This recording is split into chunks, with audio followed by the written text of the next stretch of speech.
Let's start by talking behind some economists' backs, even though it's not in line with my talk about ethics.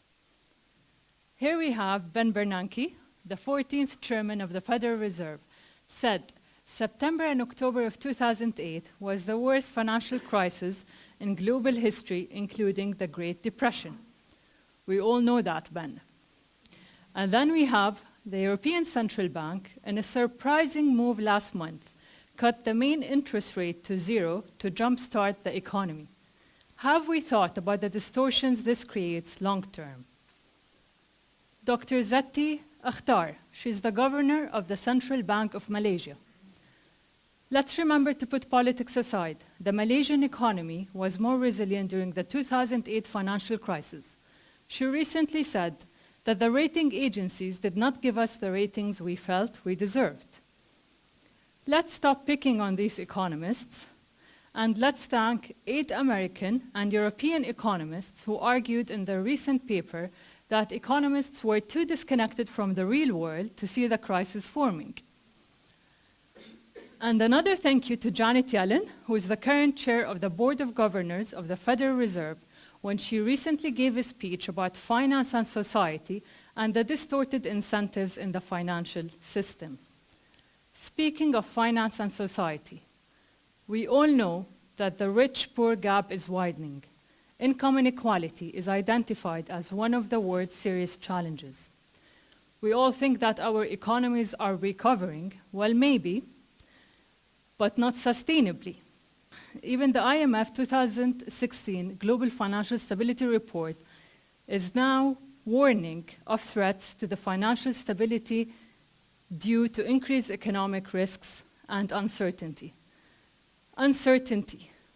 This is due to the high speculation and to the increased complexity of our financial system. If you look here, in 2010, the total volume of financial transactions was 15 times higher than the world GDP.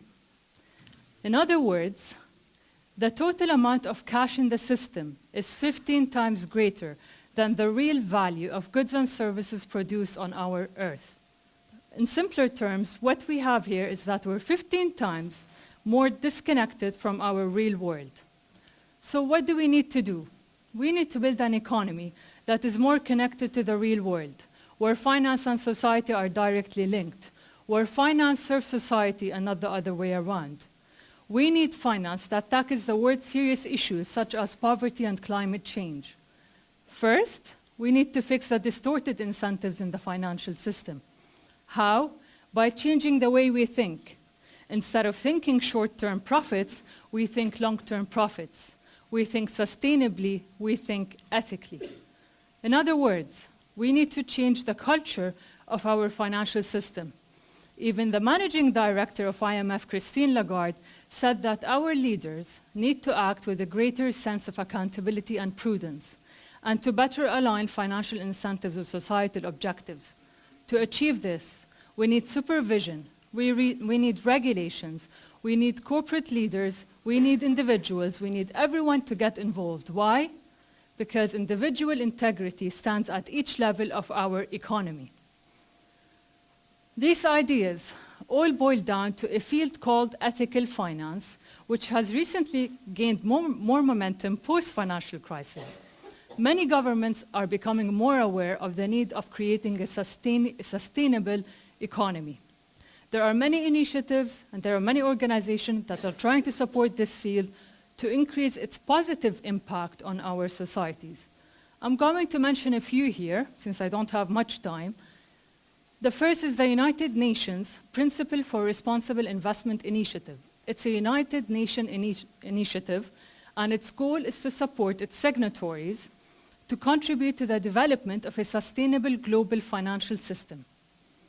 The number of signatories has increased dramatically post-financial crisis to include 1,300 signatories, representing 45 trillion US dollars. In Switzerland, there are 65 signatories. What we hope for is that PRI speaks one voice for one purpose, and that is serving the society as a whole. Another European initiative is the European Union Sustainable Investment Forum, EuroSIF. EuroSIF focuses more on promoting a sustainable European financial market. Its network spans 400 European-based organizations. These organizations are becoming more aware that thinking long-term will lower short-term volatility, which in turn will lower stock prices and help stabilize our economy. So, UNPRI and EuroSIF initiatives are fundamentally in line with something called Islamic finance. I'm not talking about religion here. I'm not talking about any name of finance. I'm moving beyond labels and looking at principles. Islamic finance, like ethical finance, has gained more momentum post-financial crisis, and it's globally increasingly recognized as an ethical form of finance. And as a matter of fact, it's helping our traditional ethical finance to grow to the next level. So what differentiates Islamic finance from conventional finance? Let's get back to basics.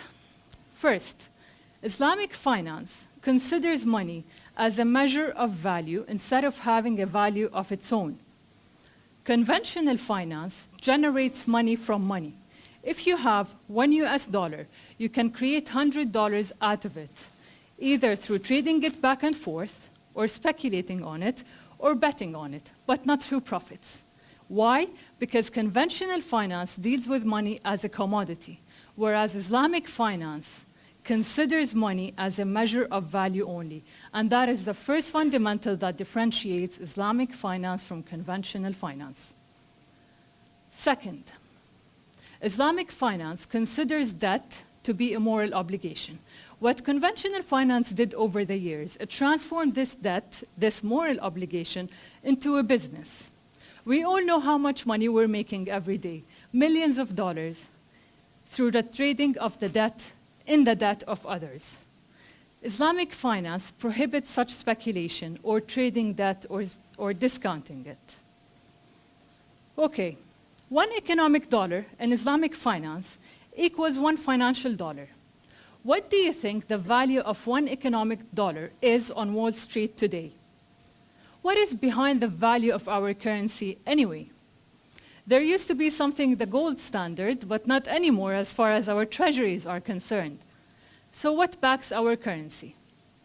Nothing. It's backed by air. We have no choice except to rely on the words of our financial people living in a fragile financial system, where this financial system generates money from money based on the concept of interest rate, where this financial system has lost sight of what real value is. So what is the result of living in such a system? The so-called economic cycles. Every few years we have a boom, and then another few years of a recession, and now it's taking us forever for our economies to recover. We believe that this is the natural way of our economic cycles, in the same way we believe that our prices will continue to go up. I was amazed to know that during the Roman Empire, the price of a watermelon was 3 dinars for 500 years. A fixed price for 500 years. Why is that? Because the currency at that time was stable. Now, we have a currency that is backed by nothing. We all consider money a commodity. We have a financial system that is disconnected from the real world. The result is a highly volatile financial market, or a highly volatile stock market where our financial people that we rely on have lost control of. Is there a solution? Yes. Since I don't have much time, I'm going to talk about banks, since they form a significant part of our economies. The way our banks work, they create money for themselves and for their shareholders. That's a business model, all based on the concept of interest rates. Islamic banks can't do that. They need to deploy money, and the only way to deploy it is through direct human relationships, businessships, partnerships. It is profit rather than interest in Islamic finance that is closer to its sense of ethics and fairness. The idea of profit involves the concept of sharing the risks of both profits and losses instead of transferring the risks as in the case of conventional finance. Although this is the foundation on which our ethical banks should ideally be based on, in practice, this kind of contract is poorly implemented. So don't we have a job here to do? Islamic finance is no longer separate from the secular global financial system.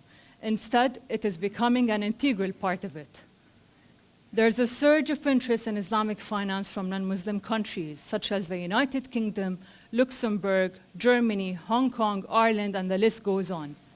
Our major financial markets are finding solid evidence that Islamic finance has already been mainstreamed within the global financial system. And it has great potential to help address serious issues, such as ending extreme poverty and increasing shared prosperity. During the reign of Omar bin Abdulaziz in the 8th century, he ruled parts of the world in our current geographical terms ran from China to Spain. The economic conditions were optimal. So he asked that the excess money collected through a special type of tax called zakat, which is only 2.5%, to pay off the debts of Muslims and non-Muslims. However, there was lots of money left. He tried to find different ways to help people, but no one needed help. And then he said his famous quote, "Buy and spread the seeds on the top of mountains, may birds never die of starvation in our country." Can we believe that there was a time during the human history where even birds were eating from our welfare? So what triggers my interest in Islamic finance, regardless what name you put for it? It is an equity-based, asset-backed, ethical, environmentally, and socially responsible form of finance. Besides excluding businesses in activities such as arms manufacturing, alcohol production, tobacco, pornography, gambling, it encourages mutual cooperation, risk sharing, and most importantly, connects our financial system to our real world. What's more interesting is that the two worlds are converging, Islamic finance and ethical finance. A recent example, in 2015, the Scottish government hosted the first global ethical financial forum where it invited people from around the world to discuss the opportunities and challenges of ethical finance, to establish one team that speaks one voice for one purpose, and that is serve the society as a whole.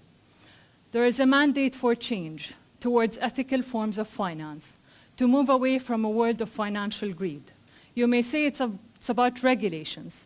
Let me tell you, regulations change to how consumers behave. So let's behave differently so we see big enough change in our economic system where ethical finance won't have the word ethical in front of it. It'll just be the way finance is. And thank you.